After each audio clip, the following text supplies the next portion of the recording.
All right, everyone, welcome back to the land of Chem. I am your host and the author. My name is Jeffrey Drum. Thank you all so much for joining me again.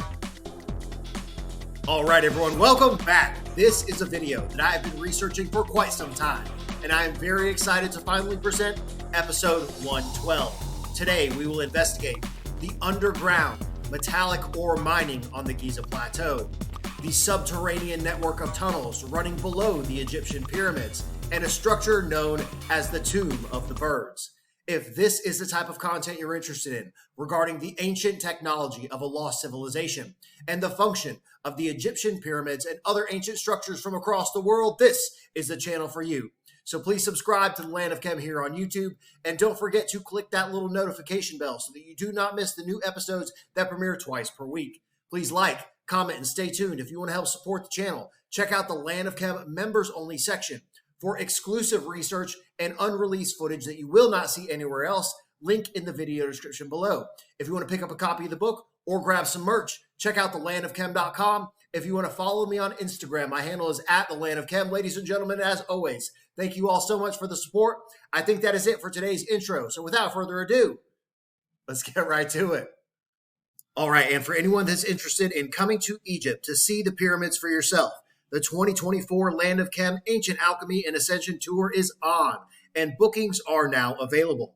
For a taste of what you can expect during this life-changing adventure experience, check out the tour promo, and if you want to join, please send me an email to contact@thelandofchem.com, subject line 2024 Egypt Tour, and I will send you the full tour itinerary, which includes special permission access to Abu Sir, private entry into all three chambers of the Great Pyramid, and an adventure that you will remember for the rest of your life, a journey into the subterranean chambers of the Osiris shaft.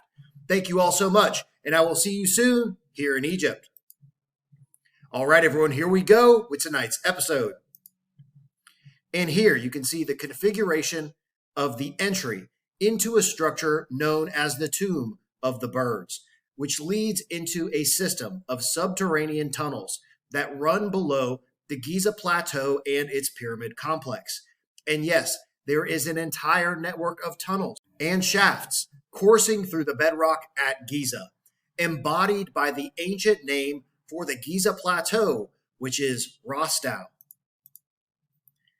And the name Rostau, quoted here, which translates as something like mouth of the passages, an obvious allusion to the entrance to some kind of subterranean realm.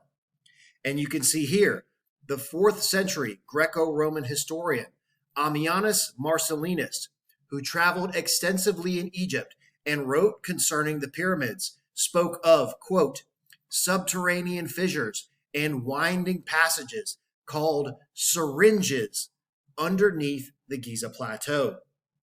And I found this nomenclature of quote-unquote syringes particularly relevant, as the first time I saw this diagram of the primary chamber system, the image of a syringe was the first thing that jumped into my head. And I believe this reference is directly related to the function of this system. Now, here you can see the bedrock carved entrance at the top of the diagram here to the north, the main chamber system here, and this is the opening into the subterranean tunnel system running below the Giza plateau, known as Haf el Hanash, or the Cave of the Snake.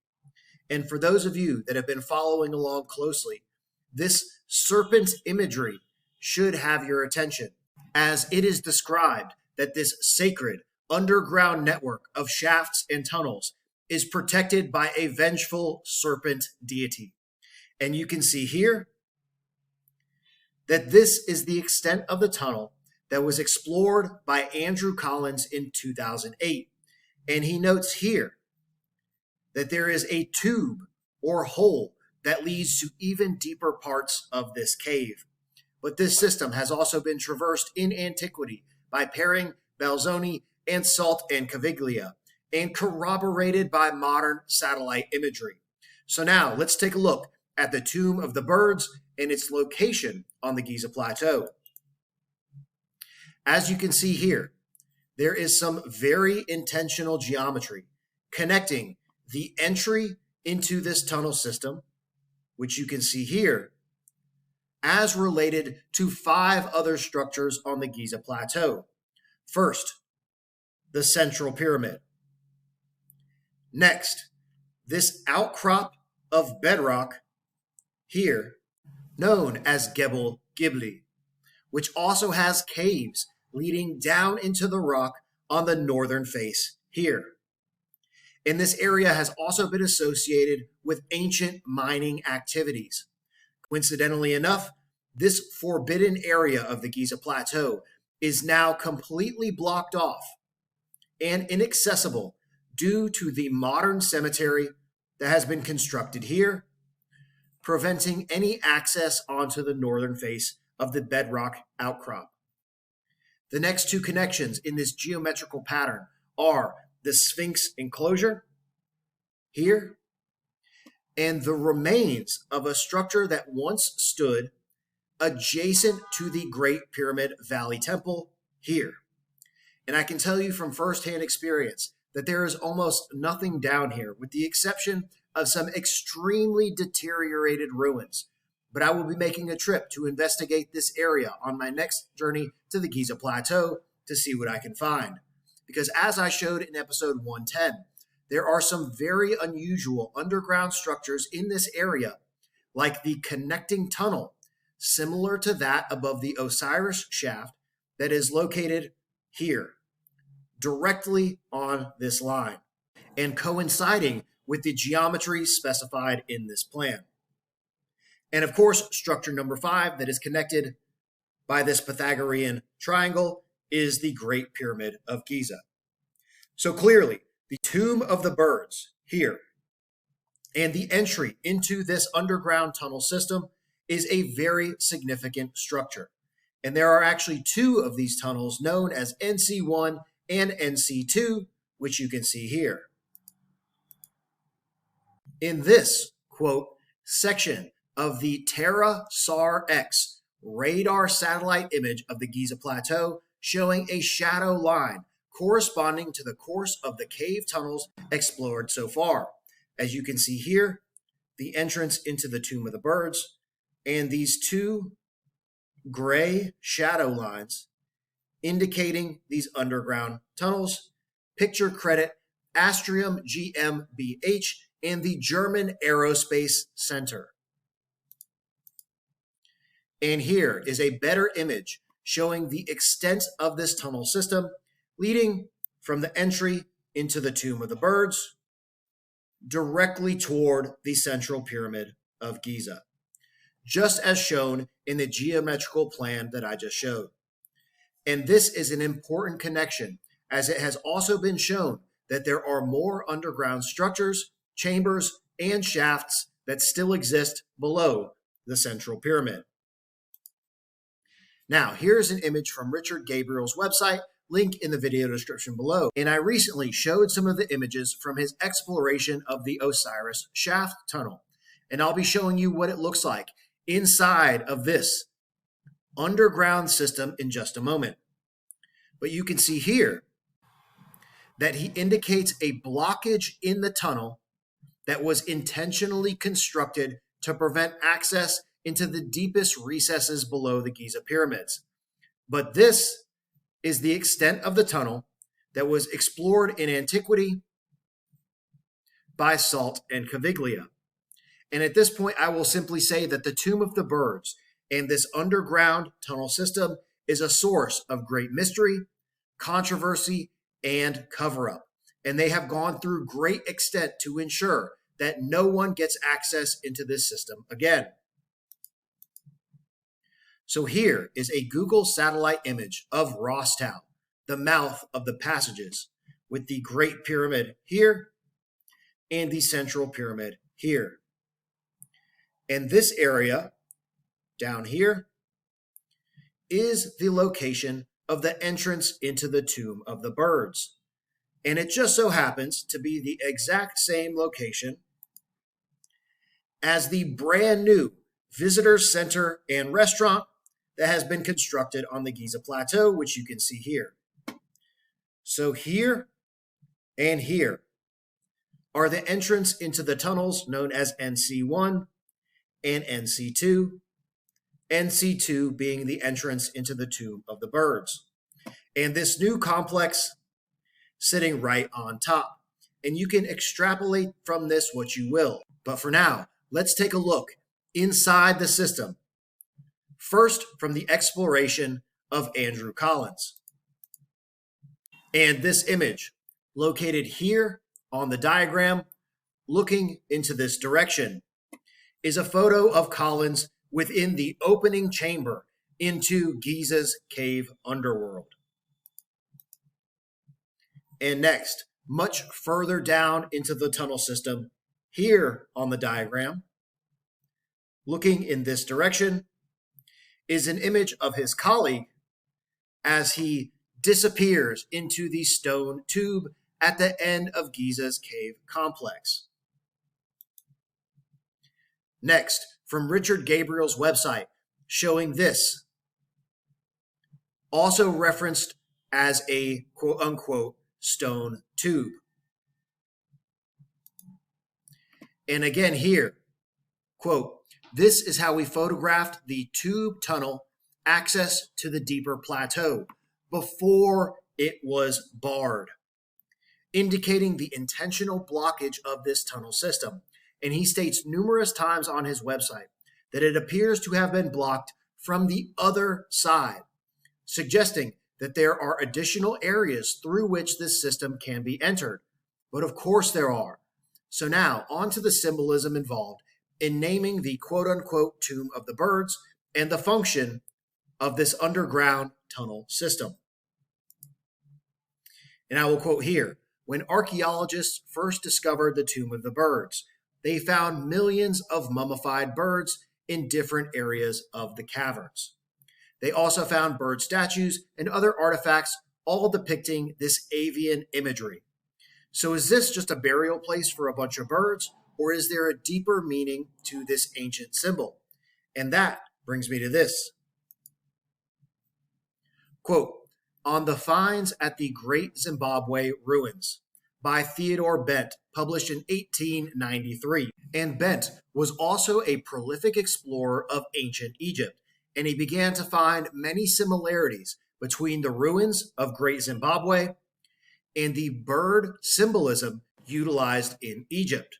So we have here, firstly, let us take the birds perched on long soapstone pedestals, which decorated the outer wall of the semicircular temple on the hill. These birds are all conventional in design, and though different in execution, would appear that they have all been intended to represent the same bird. The decorations on some of them, namely the chevron pattern around the wings, point to a high degree of conventionality, evolved out of some sacred symbolism, of which these birds are the embodiment. And the nature of this symbolism is what we now wish to arrive at. Further, another one here, perched on a chevron pattern. Hence, there is a similar class of symbolism connecting them all. And I quote again, "The next series of finds, namely the fragments of soapstone bowls, the last of the fragments worth mentioning has a chevron pattern around it, alternating with what appears to be a representation of the round tower. The finds, which touch perhaps on the most interesting topic of all, are those which refer to the manufacture of gold. Close underneath the temple stood a gold smelting furnace, made of very hard cement of powdered granite, with a chimney of the same material. In a chasm between two boulders lay all of the rejected quartz castings from which the gold-bearing quartz had been extracted by exposing them to heat prior to the crushing, proving beyond a doubt that these ruins though not immediately on a gold reef, formed the capital of a gold-producing people. So we have here artifacts with both birds and chevrons being connected to ancient mining, specifically related to gold. And as soon as he began to mention these birds and chevron symbols, this immediately caught my attention.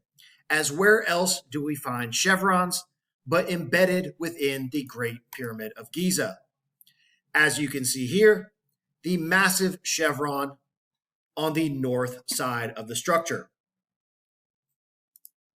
And the Great Pyramid being designed to manufacture sulfuric acid that was being used for in situ metallic ore leach mining on the Giza Plateau. Furthermore, and I will resume quoting here, near the furnace, we found many little crucibles of a composition of clay which had been used for the smelting of gold. And in nearly all of them exist small specks of gold adhering to the glaze formed by the heat of the process. An interesting parallel to the ancient gold workings in Mashonaland is to be found in studying the accounts of the ancient gold workings of the Egyptian gold mine in Wadi Alaga. The ancient Egyptians also extracted golds from quartz by means of crushing and washing, as we can see from the process depicted in the paintings on the Egyptian tombs. Diodorus tells us that the gangs of slaves, quote-unquote slaves, employed in this arduous labor by the ancient Egyptians, and of the long, dark shafts into which they descended. Sound familiar? Furthermore, the gold workers of Zimbabwe were acquainted, like the ancient gold workers of Egypt, with the art of plating. This is evidenced by the spearhead that was found with very heavy plating of gold. So the mining and gold working practices that were occurring at the structure known as Great Zimbabwe have direct connections to ancient Egyptian gold mining and bird statuary. And these birds were emblematic of an avian deity of protection for the workers of the mines. Have you ever heard the phrase, quote, the canary in the coal mine? Which refers directly to birds being used to ensure the protection and safety of mine workers. And this tradition certainly dates back to the ancient times. Here you can see more images of this bird statuary found at Great Zimbabwe, and a few diagrams showing the ruins. And I'll be returning back to these structures later and to the work of Ann Kritzinger, who describes some of these structures as froth flotation tanks for the separation of gold, possibly associated with King Solomon. And of course, we find bird mummies and bird statuary within the entry chambers that guarded the tunnel system running below the Giza Plateau, because this is part of an ancient metallic ore mining operation. So perhaps all of the dead birds and these mummies found within the quote-unquote tomb of the birds were actually birds that had been sent into the mines to detect for toxic gases and other noxious fumes from the mining process. Here, you could see more images from Richard Gabriel showing very unusual and perhaps man-made troughs running through this tunnel system. And here, you can see the rich coloration of the iron oxide and metal ore deposits through which this tunnel runs. And what you are about to see is a new series of chemical analysis data from my team at the Osireion project, showing that these metal ore deposits below the Giza Plateau in this underground tunnel system are not only rich in iron, but they contain much more valuable precious metals.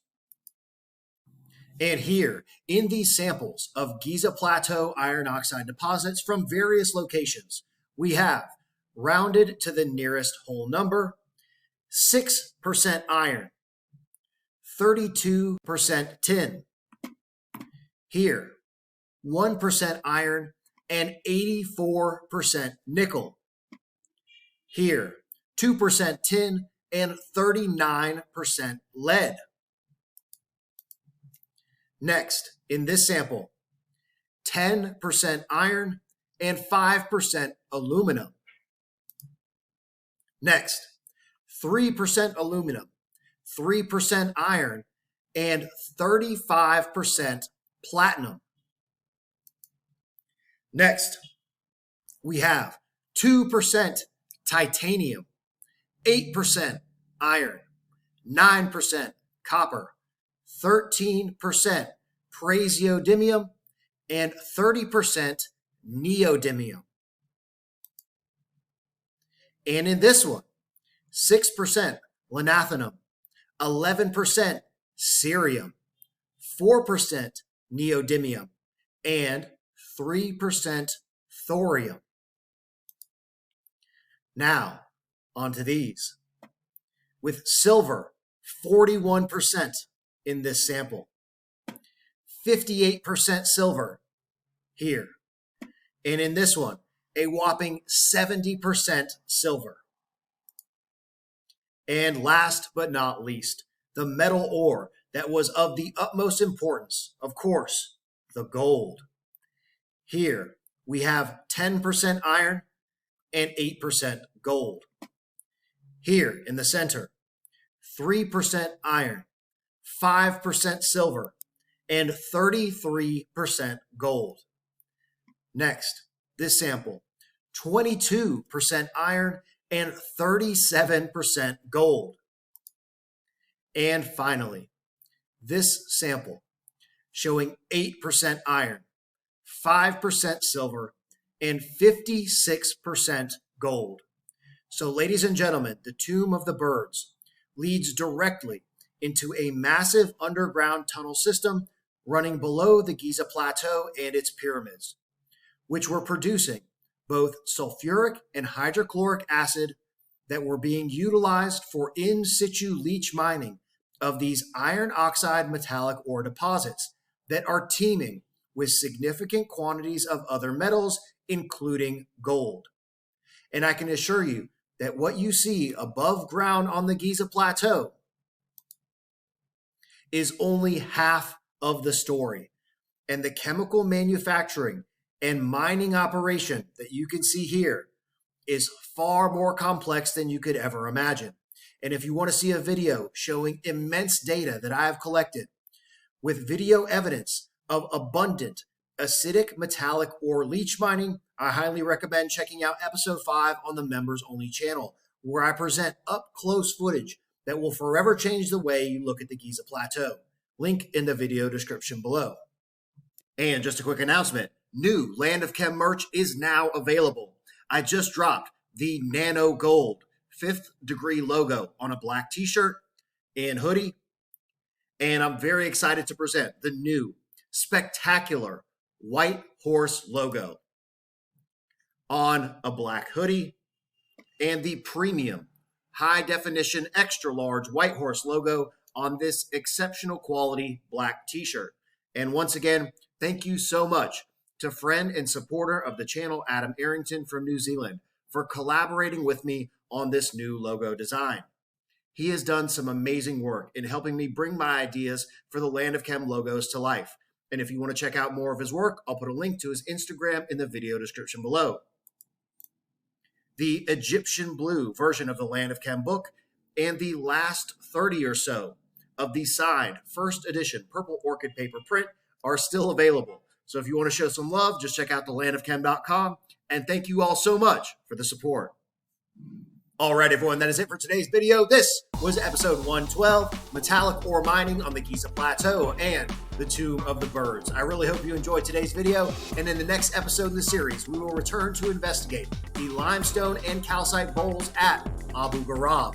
This is an episode you do not want to miss, so if you're interested in the ancient technology of a lost civilization and the function of the Egyptian pyramids and other ancient structures from across the world, this is the channel for you. So please subscribe to the Land of Chem here on YouTube. Don't forget to click that little notification bell, like, comment, and stay tuned. If you want to help support the channel, check out the Land of Chem members only section and the landofchem.com if you want to pick up a copy of the book or grab some merch.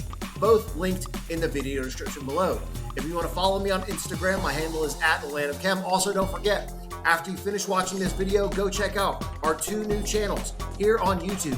Egypt Eats for food reviews, and Egyptian Trash Cats for all of you cat lovers out there for documentation of our adventures, caring for our enormous Egyptian street cat family. Ladies and gentlemen, as always, thank you all so much for the support. I think that is it for today's episode, so I will see you next time.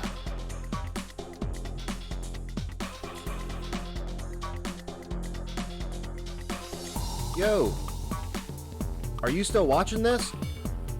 Please subscribe to The Land of Chem here on YouTube and click that little notification button. New videos coming out every single week. And check out this other episode. Come on, do it. Do it now.